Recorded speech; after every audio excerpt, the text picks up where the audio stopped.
یہ سارا ایشو اس وقت سپریم کورٹ میں آ گیا ہے۔ سپریم کورٹ کا یہ بہت بڑا امتحان ہے کہ سپریم کورٹ کے لیے اس کے علاوہ کوئی دوسرا راستہ نہیں ہے، اور جتنے بھی ادارے ہیں وہ چونکہ آئین کے اور قانون کے پابند ہیں، اس کی مرضی چلے، اس کا آرڈر چلے، اس کی رائے چلے، ایسا نہیں ہو سکتا۔ ہم پاکستان کو اور پاکستان کے عوام کو آزادی دلائیں گے۔ اب تو سود ادا کرنے کے لیے ہمیں IMF سے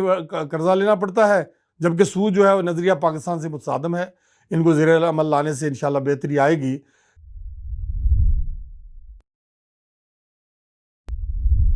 نحمدہ و نصلی علی رسولہ الکریم، اعوذ باللہ من الشیطان الرجیم، بسم اللہ الرحمن الرحیم۔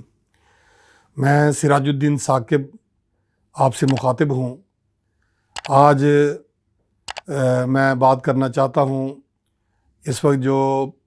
الیکشن کا ایشو ہے اور سپریم کورٹ کی جو ذمہ داریاں ہیں اس پر، اور یہ جو ابھی مینار پاکستان میں جلسہ عام ہوا ہے اس کے حوالے سے تھوڑی سی بات کرنا چاہتا ہوں۔ تو میں یہ کہوں گا کہ پاکستان کے اندر آئین کے تقاضوں کے مطابق الیکشن کی تاریخ کا اعلان 2 صوبوں کی اسمبلیوں کے ٹوٹے جانے پر کیا گیا۔ بنیاد اس میں یہ تھی کہ 90 دن کے اندر الیکشن کرانا آئینی ذمہ داری ہے۔ تو اس ذمہ داری کو جب پورا نہیں کیا جا رہا تھا تو اس پر صدر پاکستان کی طرف سے ڈیٹس دی گئیں اور وہ ایشو سپریم کورٹ میں گیا۔ سپریم کورٹ نے اپنی ذمہ داریاں پوری کرتے ہوئے اس پر احکامات جاری کیے، جس کی روشنی میں الیکشن کمیشن نے تاریخ تجویز کی اور پنجاب کے اندر صوبائی اسمبلی کے الیکشن کے لیے صدر کی دی ہوئی ڈیٹ پر اناؤنس ہو گیا۔ اس کے مطابق شیڈول آ گیا اور اس پر کاغذات نامزدگی جمع ہو گئے اور وہ آگے مرحلہ چلنا تھا، لیکن اسی دوران اچانک الیکشن کمیشن نے یک طرفہ طور پر الیکشن کی صدر کی طرف سے دی ہوئی ڈیٹ جو ہے اس کو منسوخ کر کے 8 اکتوبر کی ڈیٹ دے دی۔ اور دوسرا یہ کہ KP کے اسمبلی کے اندر بھی سپریم کورٹ کا یہی آرڈر تھا کہ 90 دن میں الیکشن کے لیے گورنر ڈیٹ دیں، لیکن گورنر نے بھی یہ اس تاریخ کا اعلان نہ کیا اور اس نے اپنی جو آئینی ذمہ داریاں اس کو پورا نہیں کیا۔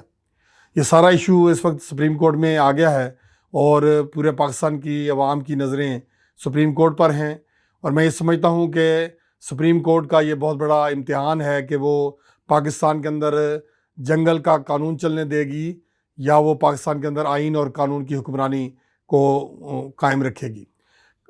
اس سلسلے میں ذاتی طور پر یہ سمجھتا ہوں کہ سپریم کورٹ کے لیے اس کے علاوہ کوئی دوسرا راستہ نہیں ہے کہ وہ جو تاریخ مقرر کی گئی ہے 30 اپریل کی پنجاب کے اندر انتخابات کی، اس کو امپلیمنٹ کروائے، اور جتنے بھی ادارے ہیں وہ چونکہ آئین کے اور قانون کے پابند ہیں کہ وہ اس سلسلے میں سپریم کورٹ کے معاون ہوں، سپریم کورٹ کے فیصلوں کو زیر عمل لائیں۔ اس لیے کوئی جو بھی ادارہ ہے، ہر ادارہ پابند ہے کہ وہ الیکشن کمیشن کی معاونت کرے اور یہ الیکشن کروائے جائیں۔ تو یہ امیدواروں سے بھی میں اس موقع پر کہوں گا کہ جو بھی امیدوار ہیں وہ الیکشن کی تیاری کریں، اس لیے کہ کوئی بھی راستہ نظر نہیں آتا کہ وہ الیکشن پنجاب اسمبلی کا 30 اپریل سے آگے جائے۔ ایسے ہی KP کے اسمبلی کا الیکشن جو ہے اس کے لیے بھی سپریم کورٹ جو بھی کرے گی اس کے لیے اور کوئی راستہ نہیں ہے کہ وہ الیکشن فوری طور پر کروائے جائیں۔ دوسری بات میں یہ عرض کروں گا کہ مہذب معاشروں کے اندر آئین اور قانون کے مطابق چل کر ہی نظام اور سسٹم چل سکتا ہے۔ ایسا ممکن ہی نہیں ہے کہ کسی کے پاس طاقت ہو، اختیار ہو، اس کی مرضی چلے، اس کا آرڈر چلے، اس کی رائے چلے، ایسا نہیں ہو سکتا۔ قانون اور آئین چلتا ہے، اور یہاں پر بھی اس وقت پاکستان اس دوراہے پر کھڑا ہے جہاں یہ فیصلہ ہونا ہے کہ ہم نے کسی سسٹم کے تحت چلنا ہے، ہم نے اپنے معاشرے کو مہذب معاشرہ بنانا ہے، یا ہم نے جس کی لاٹھی اس کی بھینس کے سسٹم پر چلنا ہے۔ دوسری بات میں اس موقع پر یہ عرض کروں گا کہ یہ جو ابھی مینار پاکستان میں عمران خان کا جلسہ عام ہوا ہے، بلا شبہ وہ تاریخ کا بہت بڑا اور پرجوش پروگرام تھا۔ اس میں لوگوں کی جو شرکت تھی وہ بتا رہی تھی کہ وہ دل سے اور ذہن سے اس میں شریک ہوئے ہیں۔ تمام تر رکاوٹیں جو ڈالی گئی تھیں لاہور ہائی کورٹ کے آرڈر کے باوجود، اس کی وائلیشن میں جو سڑکیں بند کی گئی تھیں، ان تمام راستوں کو توڑ کر عوام جو ہے اس جلسہ گاہ میں پہنچی ہے، اور لوگوں کو عمران خان سے بہت زیادہ توقعات ہیں۔ یہ پاکستان کی تاریخ کے اندر ایک بڑی حیران کن صورتحال ہے کہ عوام اس قدر انوالو ہے جذباتی طور پر، اس لیے انوالو ہے کہ عوام کو یہ نعرہ دیا گیا ہے کہ ہم غلام نہیں ہیں، ہم آزادی چاہتے ہیں، ہم آزادی کے لیے کام کریں گے، ہم پاکستان کو اور پاکستان کے عوام کو آزادی دلائیں گے۔ یہ بنیادی بات ہے جس پر لوگوں کا رجحان اس نعرے کے اوپر ہوا ہے، اور ان کو عمران پر اعتماد ہوا ہے کہ عمران خان ہمیں اس غلامی سے نجات دلائے گا۔ اس سلسلے میں جو وہاں پر انہوں نے اپنے لائحہ عمل کا اعلان کیا ہے کہ حکومت میں آ کر وہ جو 10 نکاتی ایجنڈا ہے اس پر عمل درآمد کریں گے، اس پر تو تفصیلی بات کسی اور وقت کریں گے انشاءاللہ، لیکن میں اس وقت صرف یہی کہوں گا کہ